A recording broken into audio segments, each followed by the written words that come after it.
Well, our next guest not only says folks at the FBI are upset with the way this Clinton investigation was handled, he's comparing the Clinton clan to organized crime. James Kallstrom is a former assistant director in charge of the FBI. Jim, good to see you. Hi, how are you? So you say, that actually this blows Watergate away in your view, what the Clintons have done, what Hillary has done. Why? I mean, get specific on that. Well, the pay for play. I mean, the foundation that gives less than 6% of the money to charity, according to reports that I've read. You know, the way they treated the Haitians, I think, is a classic example, where they collected all this money and very little of it went to Haiti. Mm-hmm. And this goes on and on. I mean, it's just and look at WikiLeaks. I mean, look at the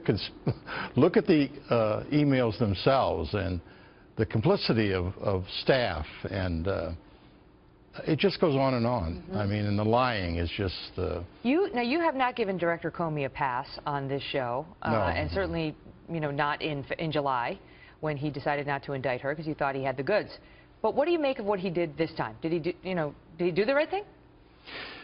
Yeah, I've been pretty tough on Jim because I think the investigation was not a real investigation. There was no grand jury, no subpoenas, no search warrants.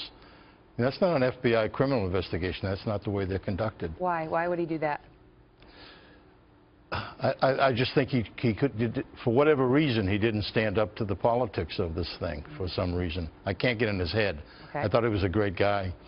I think he's done the right thing now. I think he had no choice. He's between the rock and a hard place.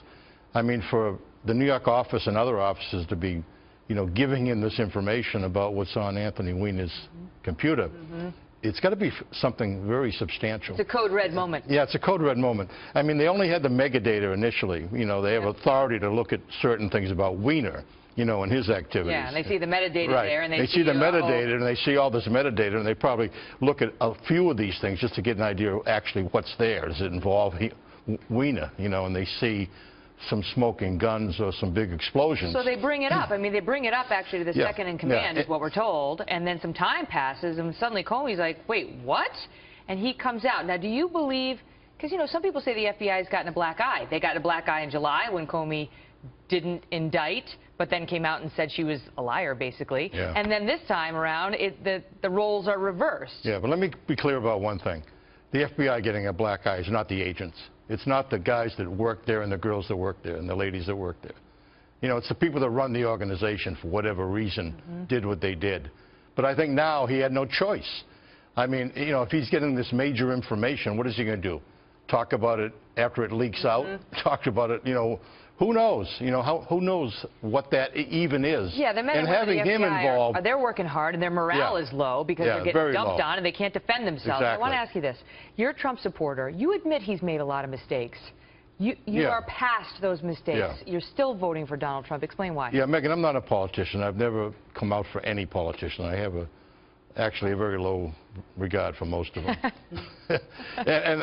But I consider myself a patriot. I mean.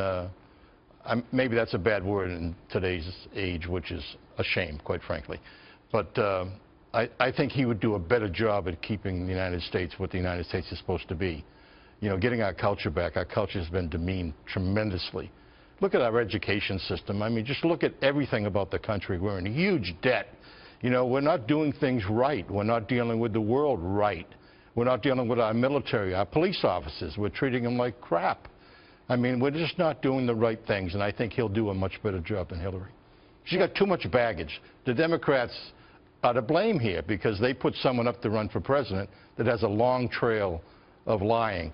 I mean, she went to the Andrews Air Force Base when the bodies came back from Benghazi, one of which was a son of a dear friend of mine, and told those families, look, we're going to arrest the guy that made the videotape.